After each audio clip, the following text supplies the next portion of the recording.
esta fase cada azúcar de 3 carbonos se convierte en otra molécula de 3 carbonos, piruvato, mediante una serie de reacciones. Estas reacciones producen 2 moléculas de ATP y una de NADH, dado que esta fase ocurre 2 veces, una por cada azúcar de 3 carbonos resulta otra molécula de ATP y 2 de NADH en total, para terminar la reacción número 2. Ahora les voy a explicar un poquito de cómo se da cada reacción desde la número 1, que es la fosforilación. Vamos a empezar con la primera reacción, que es la de fosforilación. En esta, un grupo fosfato se transfiere del ATP a la glucosa. ¿Qué quiere decir esto? De que el ATP ayuda a la enzima hexoquinasa a poder formar la glucosa 6-fosfato, que es la siguiente reacción. Pero para esto se necesita ese empujón de la energía, y en este caso es el ATP, que usamos un ATP, entonces automáticamente se convierte en ADP. Luego, en la reacción 2, la glucosa 6-fosfato, con ayuda de la fosfoglucoisomerasa, que es la enzima, convierte a la glucosa 6-fosfato en fructosa 6-fosfato. En esta volvemos a ver que hay otra molécula de ATP, que quiere decir de que esta va a necesitar, la enzima fosfofructoquinasa va a necesitar energía para poder convertirse a fructosa 1,6-bifosfato. Entonces pasa lo mismo que en la reacción número 1. Esta es una de las reacciones más importantes, ya que es la fosfofructoquinasa, que es una de las enzimas más importantes de la reacción.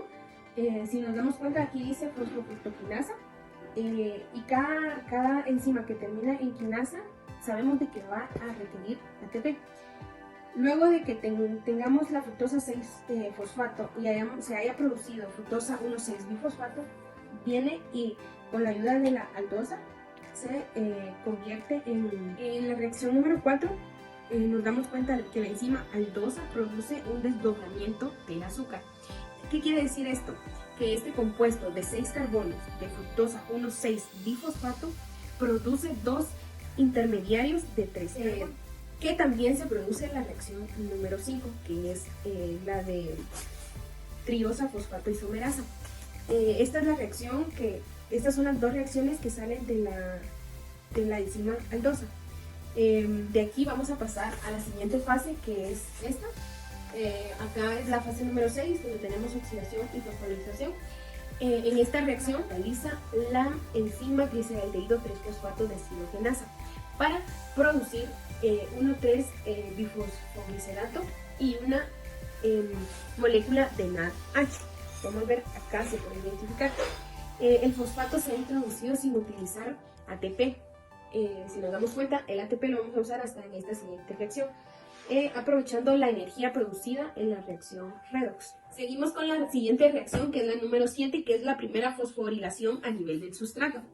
En esta etapa, el 1,3-bifosfoglicerato transfiere a su grupo acetilfosfato el ADP, lo vemos acá, produciendo la formación del ATP. La reacción es catalizada por la fosfoglicerato, reacción 8. En esta, la enzima fosfoglicerato mutasa se isomeriza a través de esta enzima, transfiriéndose en la siguiente reacción, que es la reacción 9, luego de que se convirtió la anterior a fosfoglicerato mutasa.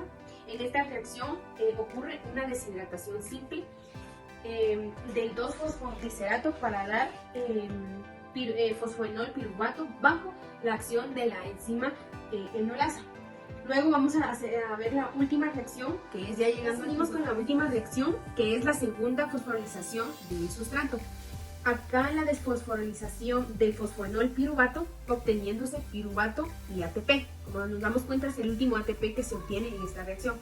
Esta reacción es irreversible, mediada por el piruvato quinasa, que es la enzima que se encarga de pasarla a piruvato. Como nos damos cuenta, son 3 reacciones irreversibles, que son las más importantes, que son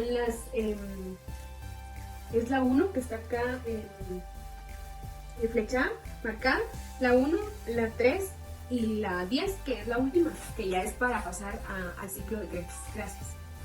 Ciclo de Krebs, también llamado ciclo de ácidos tricarboxílicos o ciclo de ácidos cítricos.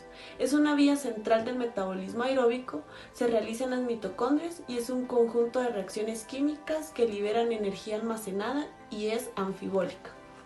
Para realizar el ciclo de Krebs se inicia desde el piruvato, el cual es el resultado de la glucólisis, y este forma acetil-CoA y oxalacetato. Para formar acetil-CoA se necesita piruvato deshidrogenasa y para formar oxalacetato se necesita piruvato carboxilasa.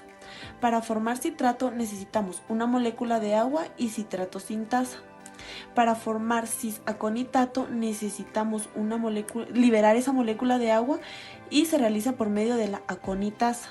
Por medio de la aconitasa se forma el deisocitrato, el cual también necesita hidratarse con una molécula de agua. Para formar alfa-cetoglutarato necesitamos isocitrato deshidrogenasa. En este proceso entra un NAD y se libera un NADH. Aquí tenemos que el deisocitrato contiene 6 carbonos, pero para formar alfa-cetoglutarato necesitamos 5 carbonos. Entonces un carbono se libera en forma de CO2. Para formar succinil-CoA necesitamos alfa-cetoglutarato deshidrogenasa y se vuelve a realizar el mismo proceso, ya que necesitamos liberar un carbono en forma de CO2 para formar una molécula de 4 carbonos. Para formar succinato necesitamos succinil-CoA sintetasa. En este proceso se libera un GTP. Para formar succinato a fumarato necesitamos succinato deshidrogenasa y aquí entra un FAD y se libera un FADH2. Para generar malato necesitamos una molécula de agua y se forma por la fumarasa. Para el oxalacetato se necesita malato deshidrogenasa y aquí vuelve a entrar un NAD y se libera un NADH.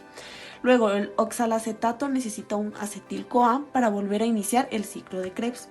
Aquí encontramos puntos de control y puntos de inhibición. Los puntos de control son de piruvato acetil-CoA, de acetil-CoA a citrato, de deisocitrato a alfa-cetoglutarato y de alfa-cetoglutarato a succinil-CoA.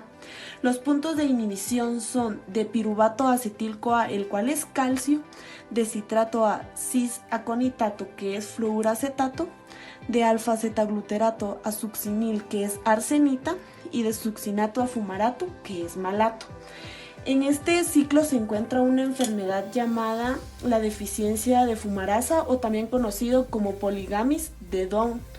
Este se debe a la deficiencia de la enzima hidratasa fumarato que se encuentra acumulada en la orina. Yo voy a hablar acerca de la oxidación fosforilativa, que es la última fase de la respiración celular.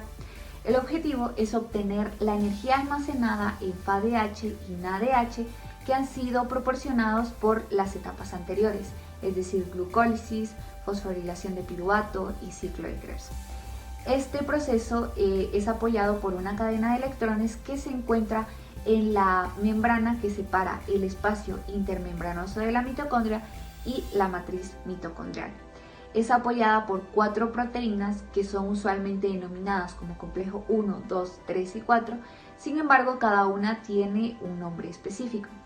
Para empezar a entender la metodología de este complejo de proteínas, es importante comprender que el NADH y el FADH van a proporcionar electrones a esta cadena y estos van a buscar hidrógenos que simplemente van a ser transportados al espacio intermembranoso. Esto es importante recordarlo porque va a haber una diferencia en el gradiente de concentración que luego nos van a proporcionar energía. Iniciando con el funcionamiento de las proteínas, empezamos con la proteína número 1, que es denominada NADH oxirreductasa. Su nombre no lo está diciendo, solo nos va a aceptar electrones de NADH. NADH deja sus 2 electrones y estos van a llamar a algunos protones, porque recordemos que lo negativo siempre va a llamar a lo positivo. Entonces los protones van a venir, pero engañados si se van al espacio intermembranoso, mientras que los electrones no. Estos se quedan en la cadena de electrones. Esta proteína es apoyada por el flavin mononucleótico y por átomo de hierro y azufre. Estos electrones son transportados al complejo número 2, que también es denominado succinato oxirreductasa. Al escuchar succinato nos viene a la mente la reacción que ocurre en el ciclo de Krebs, de succinato a fumarato. Es de aquí donde se obtiene FADH2 y entonces aquí hay una diferencia específica. NADH siempre va a iniciar en el complejo número 1 y FADH2 va a iniciar en el complejo número 2. Este también es apoyado por flavin mononucleótido y átomos de hierro y azufre. Esta es una proteína movible que es apoyada por la coenzima ubiquinona o coenzima Q, que va a ser la transportadora de electrones a la proteína número 3, que es denominada citocromo reductasa. Es citocromo porque va a ser apoyada por una coenzima denominada citocromo C. En esto también los electrones van a llamar a protones, a 2 protones, pero solo los van a engañar y los van a llevar al espacio intermembranoso. Luego, esta coenzima que habíamos mencionado, que se llama citocromo C, va a llevar los 2 electrones a la última proteína, que es la número 4. Y esta es denominada, finalmente llegamos a la proteína número 4, que se denomina citocromo oxidasa. En este momento los electrones es necesario que salgan de la cadena para que la puedan dejar libre y que se puedan seguir generando más protones. Entonces necesitamos una molécula de oxígeno que va a venir a tomar estos electrones, va a generar agua e igual en esta cadena, en esta proteína van a salir 2 hidrógenos. Entonces, en este momento ya el espacio intermembranoso tiene muchos hidrógenos, tiene muchos protones y debemos recordar que los protones positivo con positivo se van a repeler, entonces van a empezar a generar energía cinética. Y por eso es importante, ellos están intentando mantener el equilibrio en nuestro cuerpo y van a querer ingresar de nuevo a la mitocondria. ¿Y cómo lo van a hacer? Solo mediante una proteína que se llama ATP sintasa. Esta proteína es la que va a aceptar estos protones de hidrógeno y al momento en que ellos pasan se va a ir activando para poder formar ADP más fosfato, es decir, formar ATP. La cadena de electrones se puede ver afectada por algunas sustancias químicas, como por ejemplo en el complejo número 1 es afectada por la rotenona, que está en los pesticidas. Esto va a evitar que entren los electrones y esto nos afectaría porque no obtendríamos ATP. También tenemos a la mital, que también es conocida como la droga de la verdad, porque a las personas las deja hipnotizadas por un periodo corto de tiempo y entonces dicen la verdad. Luego tenemos el succinato oxirreductasa. Este realmente solo es por una sustancia química que ya contenemos en nuestro cuerpo, que es el malonato. Y este malonato justamente es el que inhibe un proceso en el ciclo de Krebs. Entonces este es un inhibidor alostérico porque va a evitar que el complejo número 2 se una con la molécula ubiquinona, con la coenzima ubiquinona. Luego tenemos el citocromo reductasa, tenemos la antimicina. Y este es un antibiótico que se utiliza para eliminar la bacteria Streptomyces. Streptomyces regularmente se encuentra en la vegetación descompuesta. También en este complejo número 3 puede ser inhibido por el dimecaprol, que es un antibiótico que se utiliza para limpiar la sangre de algún metal como por ejemplo oro.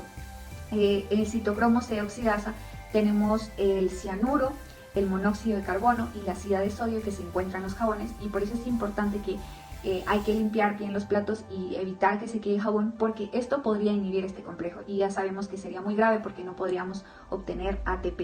El cianuro es el más común y también en la enzima que nos sintetiza el ATP sintasa, también es afectada por la oligomicina, que realmente la oligomicina afecta a toda la cadena de transporte. Y también tenemos el dinitrofenol. El dinitrofenol anteriormente era utilizado para reducir de peso porque los protones se movían sin esta cadena de electrones, es decir que no obteníamos energía. Sin embargo, como se movían a su antojo, elevaba la temperatura en el cuerpo y esto ocasionaba muertes por la temperatura elevada o también podía ocasionar cataratas y pérdida de vista. Gracias.